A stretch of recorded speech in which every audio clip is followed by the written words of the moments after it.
computers now have primary control of critical vehicle functions.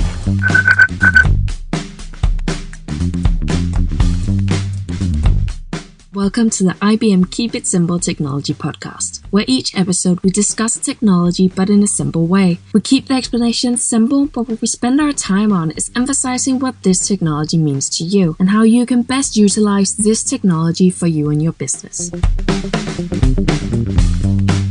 Welcome to the IBM Keep It Simple Technology Podcast. I'm your host, once again, Thomas Anglero, Nordic Director of Innovation, and in this episode, we have a friend of mine.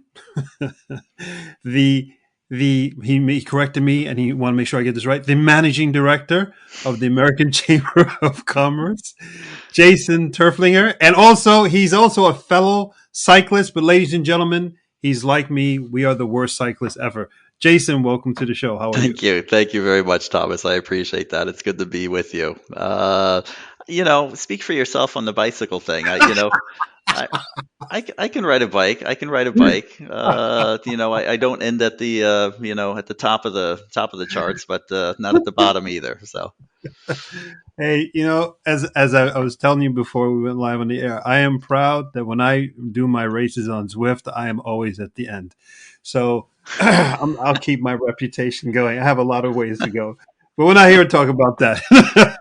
Listen, Jason, we've known each other. We were saying, God, going way back, over 15 years and something. And you've been with American Chamber of Commerce here in Norway as a managing director throughout that whole time, and you've seen the entire journey of, well, first of all, congratulations in building up the American Chamber of Commerce in Norway. When you first took over, how many companies were there and how many are there today? 64 when I started. We're at 235 now. So wow.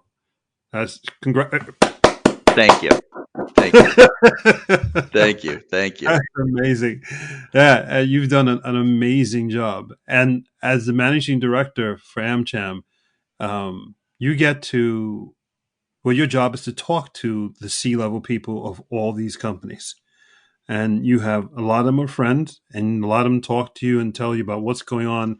And how many different industries do you cover? 22 different industries. And you're right. I mean, a big portion of my job is, I've known a lot of these leaders of these kind of internationally oriented member companies for years and years. They switch companies. Sometimes they switch industries. Industries, ebb and flow here as well. You can imagine the energy industry when I started was a different picture than what it is now in Norway. Yeah. And today, now with COVID, when COVID, I mean, what I want to get to is that I want you to share what you see with having 200 plus companies who you work with, partner with closely. What do you see out there in this market? What advice, what opinion, what do you just tell us from you have an extremely unique position in where you're at. And remember, the audience here, they're all looking for, what are other C-level people doing? What are other leaders doing? Are there any new thoughts? Is there any innovation? Is the misery that I'm in my company, how are other people handling it? Could you just start telling some stories that you have? That would be great. And yeah, please, the floor is yours. No, thank you, Thomas. That's a big question. Look, Why are you laughing? I didn't know any bicycle jokes. No, I appreciate the opportunity, Thomas. I mean, look, it's when this all said in mid-March here in Norway, we saw it coming. It was like a kind of a slow motion car accident. We knew it was coming, but none of us obviously knew to the extent to which it would impact all of us and all of our daily lives. Initially, the thought was some months. We're going to make some corrections. We're going to do something with our staffing and our operations here to weather the storm. Well, the norm now is the storm essentially, and you're really seeing that with this second wave, both here in Norway and around the world. Immediately, a lot of these companies kind of implemented worldwide, or multinational companies implemented worldwide kind of initiatives of, work from home and do this and do that. And, each office around the world was the same. And then over time, you started to see some kind of localization of these rules.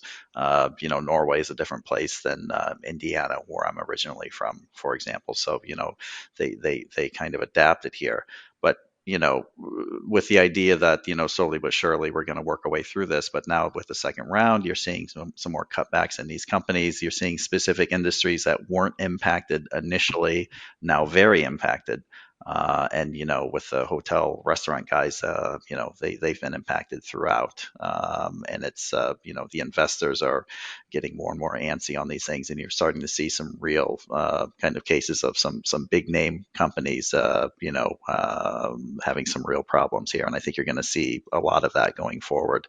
High level managers of companies we're seeing now are beginning to be impacted personally in their jobs. It's not just them kind of cutting staff or operations; it's them themselves. So it's a whole new kind of era of cuts here.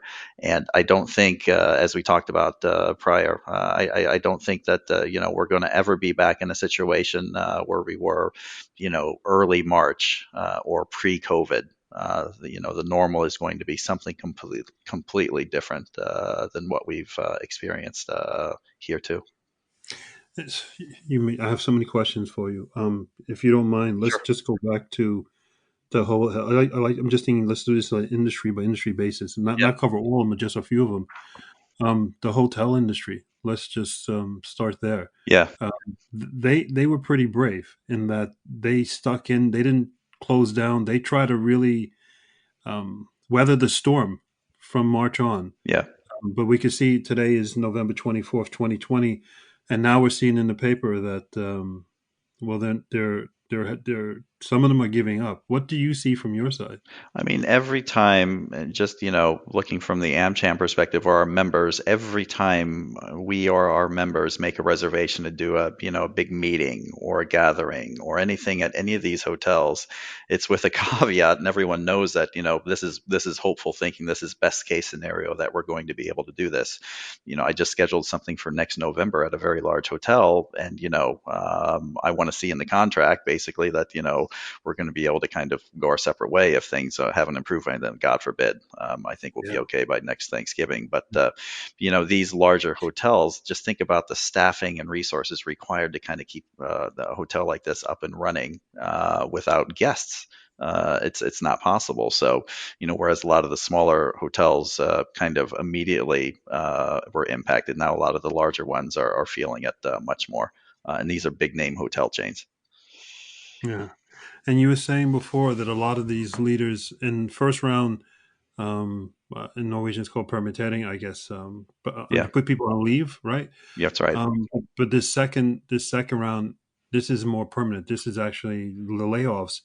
But also these leaders are looking at it and saying potentially I may be laid off as well.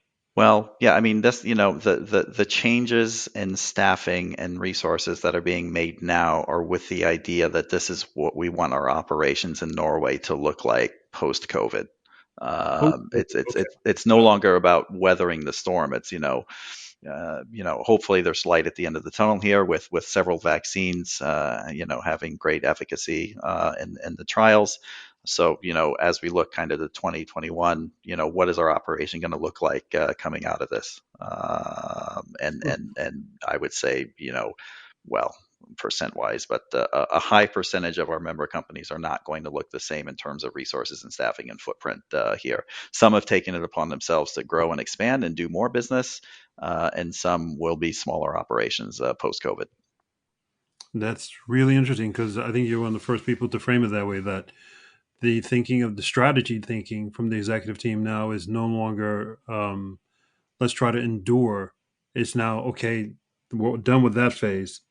Now let's build for the future, That's right. but in a much more minimalist quantity, probably much more efficient right? That's right. That's right. Well, and Norwegian employers have always prided themselves on being, they're relatively efficient workforce here, especially multinational employees are very efficient at these companies. But if there's rhyme and reason to maintaining similar size operation post COVID, fine. But a lot of them are finding that they're making worldwide investments, and where do these resources best get allocated in a post COVID world? When you talk to these companies, does the discussion of technology like artificial intelligence or anything like that, does that come up? Do they say, okay, in this post-COVID world, is tech going to play a bigger role? Does any of this ever come up? They do not specifically, and I realize I'm on the IBM technology podcast, and I'm sure Better you would be have. nice. I'm sure you would have wanted a different answer from me, but No, no, no. Listen, I'm neutral. We're neutral. You know, I have a nerd statement that is IP packets don't care what networks they go over, whether it's it doesn't everything's fine.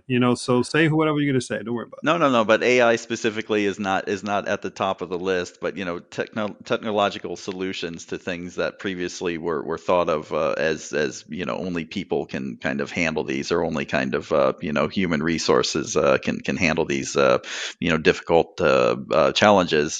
That is being kind of rethought on a daily basis. I mean, look. COVID, as we all know, is one of the greatest transformation agents of our lifetimes. I mean, it really is. It's,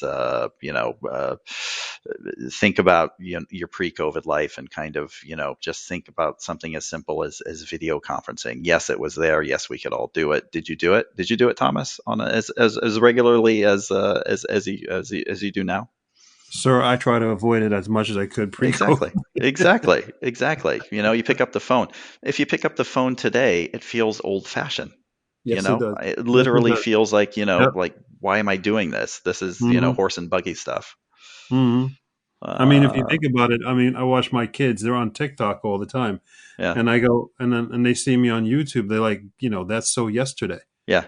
Yeah. Pre-COVID, it was YouTube. Now it's TikTok, and God knows what's it going to be. Yeah, no, you're right. So But I mean, it's just this whole, and just when we run a lot of our meetings and business gatherings, as you can imagine, digitally now, and in a hybrid format when we could before this second wave of shutdowns, but just the instructions, or the digital etiquette, is there now. It's a no brainer. Everyone knows how to talk on the phone before. Everyone knows how to kind of, not everyone, but most people know how to kind of communicate via whatever digital platform, and people are able to kind of adapt to whatever digital platform we find now.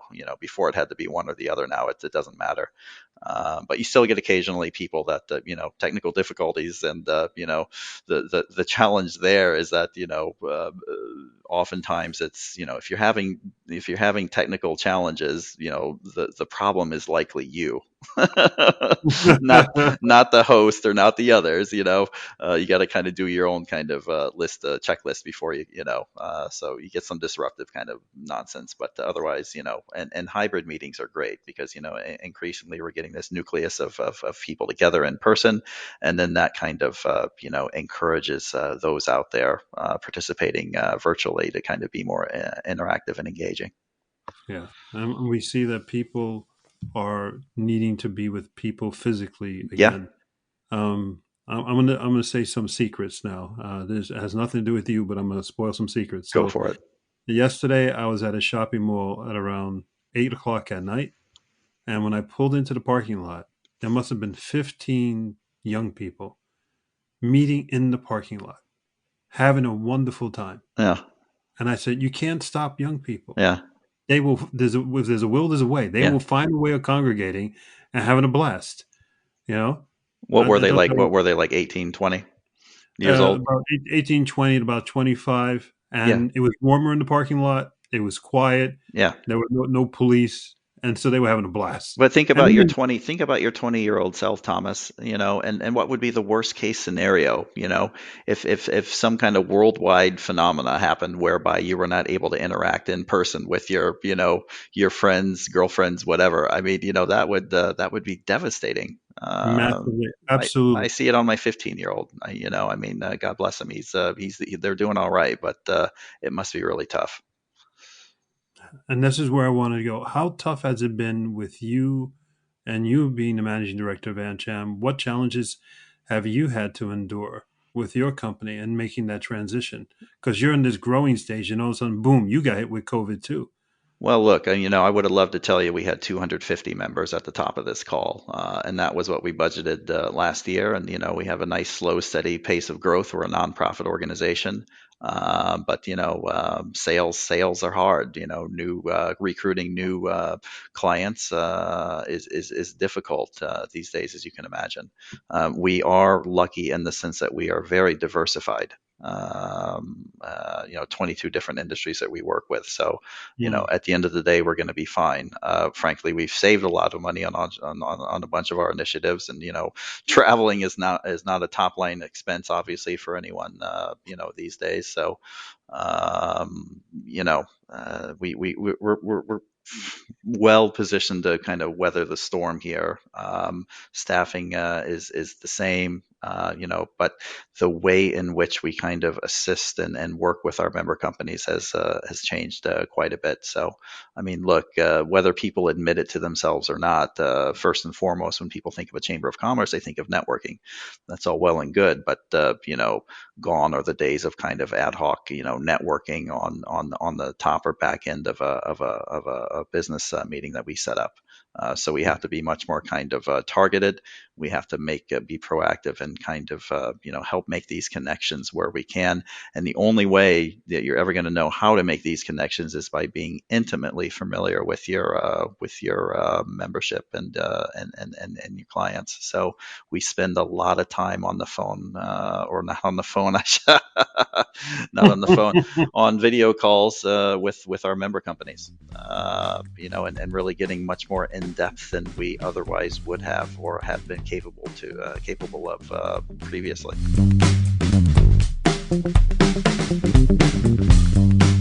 Because you are the center of the hub when it comes to networking.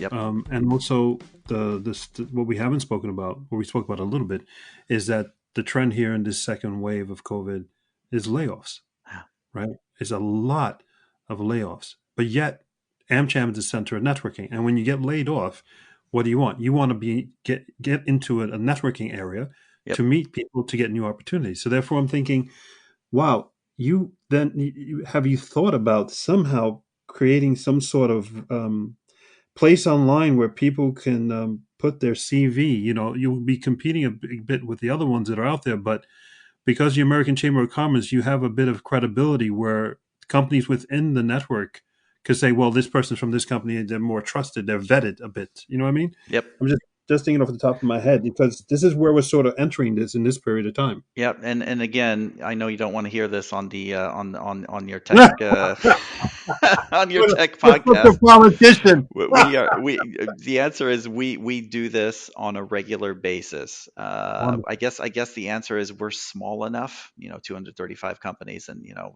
partners above and beyond that, but we're small enough, and every day we are helping highly kind of placed leaders of companies, be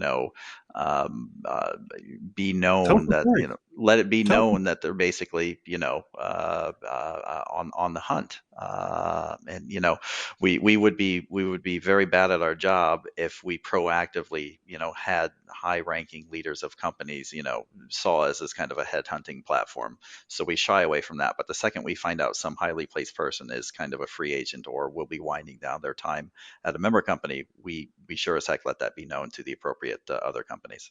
And this happens, like I say, every day. Really? So you're saying that someone could come to you and say, "Hey, listen, um, I just found out that I'm getting a package or something like that, or I'm told that I'm going to be let go come Christmas." So they could come to you saying, "Can you help me?" And then you would help them. Happens all the time. And how would you help them? We've never discussed this, so I don't just what's fill in the blank. How do you How help them? how's it going at IBM, Thomas? Would be my first question to you. No, listen, okay, fine. So, you, Thomas, you get a package, you're looking for something, and you basically let it be known that, next year, I become available, and then, Yep. I'm find out if you want to stick in the same industry, and if you do, great. If not, you let me know what's of interest, and then we're basically gonna, we're gonna let that be known and kind of guide you to companies that we know for a fact are looking to either expand or, would Wow. would be interested in a person with your unique background and skill set. Yeah. To you, this is obvious, and I think to me and everybody else listening out there is that it's not. And the reason why I want to highlight it is is that this is massively important to everybody. Yeah. Because when you find out, you go to work, and we're both Americans, so we call it the pink slip, but that doesn't exist in Europe. But Right. when you come to work and you find out that you've been let go, you go into panic shock Well, it's mode. devastating. It's It's, devastating. it's you, the family, everything, right? So, Yeah. and then the next, and when you finally have an intellectual thought, is what am I going to do? So that's why I think I wanted you to highlight and go through it, because the people who listen to this, you now have an option in Jason Turflinger and the American Chamber of Commerce in Norway. Thank you, Thomas. I appreciate that. And I'm we no, this is yeah, there you go. We should start advertising this service, definitely. No, but I mean it happens on a regular basis, and sometimes people aren't even thinking of us in terms of being able to help them in that capacity. But when we no, find out and we have a conversation with them, we absolutely can. A lot of these jobs wouldn't be posted, and a lot of people in very high place positions wouldn't be interested in kind of putting a available for work flag on their LinkedIn account. yeah, I So, know. It's just embarrassing or whatever. So well, for this whatever reason, yeah, yeah, yeah, exactly, for privacy or whatever. yeah, Um, and dignity as well. sure, Yeah, dignity plays probably a big role. No, I think this is huge, because I'm saying and repeating myself, but if you could read the newspaper, you connect the dots. This is on a lot of people's minds. yeah, So, yeah. um, Yeah, and yeah, it's not no, just it's not just like the resources. I mean, a lot of these companies, okay, the people, the staffing, that's one thing. But what would in a non-COVID world, what would your Norway footprint have looked like? And those kind of prognoses are changing rapidly. yeah, exactly, For better and for worse. exactly, And for better in our case, obviously, is we our function is in life is to have as much kind of U.S. directed investment coming from Norway and as much U.S. investment coming from toward Norway as possible. So exactly. that's what we do for a living. Hmm. Have you, um, What are some of the best stories you've seen of management, or leadership, better than management? Let's talk about leadership of people during this COVID period that you could share with people. Do you have any stories of leaders just stepping up and doing the right thing? Well, I mean, Norway, and you've been here long enough, Norway prides itself on kind of a, non-hierarchical, flat kind of structure. And yes, that's kind of true. But it's not for every company. Hmm. But I think the kind of proximity or availability of leadership for all kind of staff has enabled Norway to kind of weather this storm maybe a little better than other places. I mean, the boss, being available and kind of, there for, the staff on a personal level, I think has really helped, the companies that come to mind immediately. There's not that distance. People have unique needs. Prior to COVID, there's always this kind of been this, emphasis on work-life balance. Mm, We're all mm, experiencing the same thing now, mm, and so I think that to some extent has helped kind of smooth the transition. What I do hear a lot of concern about from leaders is maintaining motivation long term. When you're working, day in day out in your PJs, or you know, what do you is that do? what you're doing, Jason? No, no, I am not. I am not. But that would be my first advice would be, get up, take that shower, get shaved, and get in some semblance of business attire, basically. And that will help you set your frame of mind. But no, how do you keep staff motivated? And Mm. I at least here, and what I see a lot of the members is that motivation comes directly from the leader, and people can sense it. And you can say everything you want to say, but if the boss is MIA, or it's obvious that they're not mentally where they need to be, that's gonna kind of roll right on down. And so you're seeing a lot of companies doing all right, and it's the strong leadership that kind of puts up its sleeves and just kind of gets things done. And there's also, I think, another kind of common characteristic with the companies that have done well, is the ability to adapt and change. I think a lot of these companies aren't. I know for a fact a lot of these companies are not focusing on what they were focusing on 9 months ago as compared to Mm. today. Mm. Mm. Completely Mm. different kind of business services and product lines that are taking a driver's seat for a lot of these companies, and that's fine. You know, that's And fine. I think, again, you say something as if it's so simple for you what you see, but for a lot of us who are inside these big corporations, what you're saying is extremely profound. And let me repeat what you're saying, right? And let's make it very simple. That's the whole point of the podcast. Um, and what you're saying is that those companies whose business models and strategies were still the same pre-COVID to they are today, post-COVID or during COVID. Those are the companies who suffered, but those companies who were more adaptive, they actually have done much better. And Yep. am I summarizing correctly? Yeah, and regardless of industry. I mean, whether it be hotel kind of management consulting, technology, your industry. I mean, yes, you can just put your head in the sand and, oh God, things are never going to get any better. But these industries, there are front runners in these industries that are impacted hard, and there are reasons for that. And being adaptive is a big part of it. Wow. All right. So as we tail end this podcast, I have so many more questions for you. Let's do some just really general questions. Number one is which three industries, if you possible, are the most affected industries you've seen of the 23 industries you cover? The most impacted. Yes, sir. Healthcare impacted, but impacted in a positive. These guys are working harder than they've ever worked. Um, Hotel, restaurant, as we've discussed, also severely impacted. Um, and then I'm gonna third one. That's a great question. So many have been impacted in so many different ways. I'm gonna go with technology.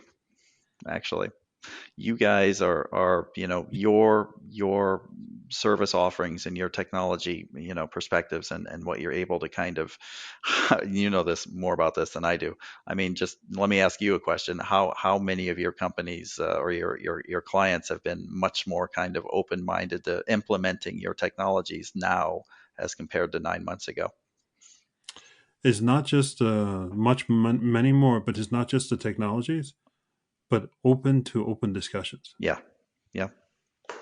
Yeah, Yeah. that yeah, they much more. Let's talk about innovation, and then let's talk about the different types of innovation, not just technological, but Yep. cultural innovation. I need help to innovate the culture of my company because it's not working. It wasn't working before COVID, and now with COVID, it's definitely not working. Right.